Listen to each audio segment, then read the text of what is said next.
વિદ્યાર્થી મિત્રો, કેમ છો? મજામાં ને? આજે આપણે ધોરણ 8 વિષય હિન્દી પાઠ 9 આગળના પાઠ 9ના આગળના વિડીયોમાં આપણે એને શેરશાહ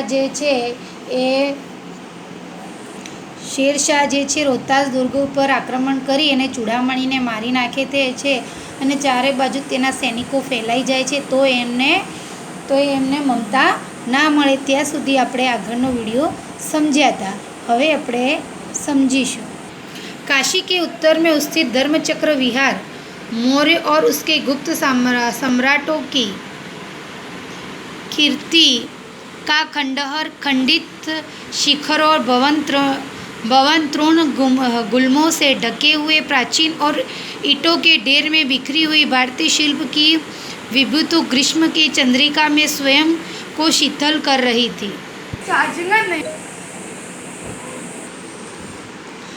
કાશીના ઉત્તરમાં આવેલા ધર્મચક્ર વિહાર મૌર્ય અને ગુપ્ત સમ્રાટોના કીર્તિના ખંડેર હતો અને ત્યાં તૂટેલા શિખરોવાળું ભવન, ઘાસફૂસના ઢાંકેલા પ્રાચીન અને ઈંટોના ઢગલાવાળા વિખરાયેલા ભારતીયની શિલ્પકલાની વિભૂતિ ગ્રીષ્મચંદ્રિકા પોતાના જાતને શીતળ કરી રહી હતી। जहाँ गौतम का उपदेश ग्रहण करने के लिए पंचवर्गीय भिक्षुरथ पहले मिले थे, उसी स्तूप में भग्नावशेष की मलिन छाया में एक झोपड़ी के दीपालोक में एक स्त्री पाठ कर रही थी।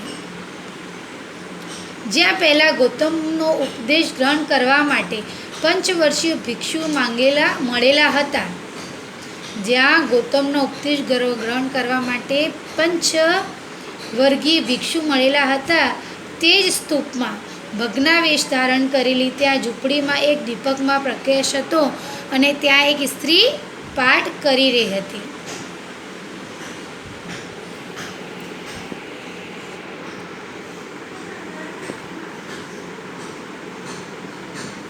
पाठ रुक गया। एक भीषण और हताश आकृति दीपक के मंद प्रकाश के सामने खड़ी थी। स्त्री उठी और कपाट बंद करना चाहा, परंतु उस व्यक्ति ने कहा, माता मुझे आश्रय दीजिए।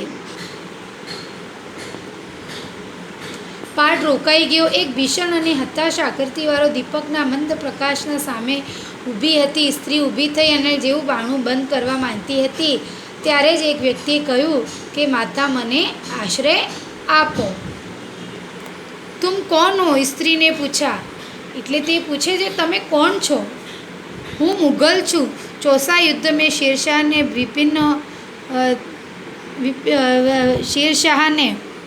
विपिन्न होकर रक्षा चाहता हूँ। इस रात अब आगे चलने में असमर्थ हूँ। એટલે તે કહે છે હું મુગલ છું, ચોસા યુદ્ધમાં શેરશાહથી સંકટગ્રસ્ત થઈને રક્ષણ ઈચ્છું છું, આજની રાત આગળ વધવા માટે અસમર્થ છું।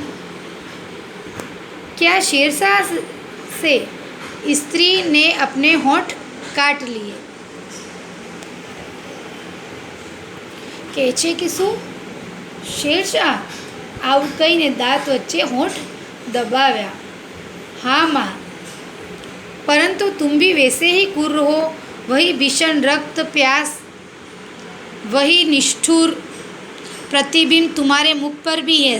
सैनिक, मेरी कुटी में स्थान नहीं, जाओ कहीं दूसरी और आश्रय खोजो। પરંતુ તું પણ એવો જ ક્રૂર અને ભીષણ લોહીની તરસવાળો નિષ્ઠુર પ્રતિબિંબી છે, સૈનિક છે, અને મારી ઝૂંપડીની તારા જેવાની જગ્યા નથી, જા બીજે ક્યાંક આશ્રય शोध। गला सूख रहा है, साथी छूट गए हैं, अश्व गिर गए हैं, इतना थका हुआ हूँ। इतना कहते कहते वह व्यक्ति धम से बैठ गया। उसके सामने ब्रह्मांड घूमने लगा। स्त्री ने सोचा यह विपत्ति कहाँ से आई।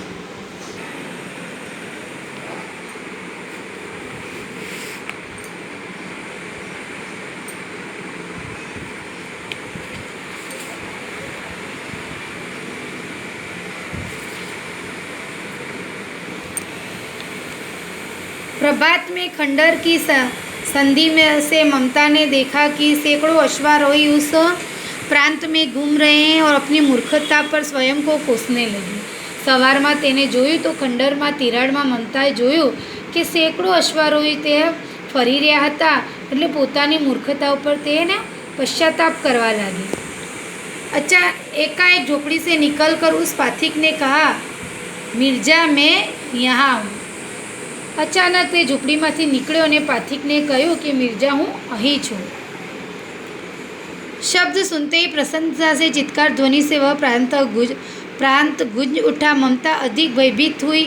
पाथिक ने कहा, वह स्त्री कहाँ है, उसे खुद निकालो। ममता छिपने के लिए अधिक सचेष्ट हुई। वह मृगदाव में चली गई। दिन भर उससे न निकली। संध्या हो गई, वे लोग जाने लगे। ममता ने सुना पाथिक घोड़े पर सवार होते हुए कह रहा था, मिर्जा उस स्त्री को मैं न कुछ दे न सका, उसका घर बनवा देना, क्योंकि मेरे विपत्ति के समय में विश्राम पाया। यह स्थान भूलना मत। इसके बाद वे वहाँ से चले गए। આ શબ્દો સાંભળી અને ખુશીની ખિલકારીઓ અવાજથી સવારમાં ગુંજવા લાગી અને મમતા વધારે ચિંતિત થઈ ગઈ કે તેને પૂછ્યું તે સ્ત્રી ક્યાં છે જેને મને આશ્રય આપ્યો છે।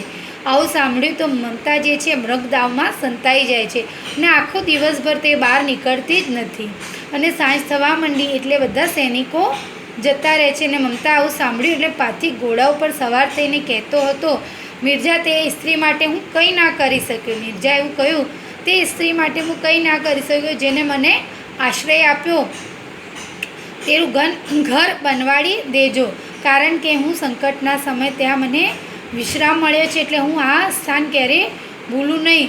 તે પછી ત્યાંથી ચાલી નીકળ્યા।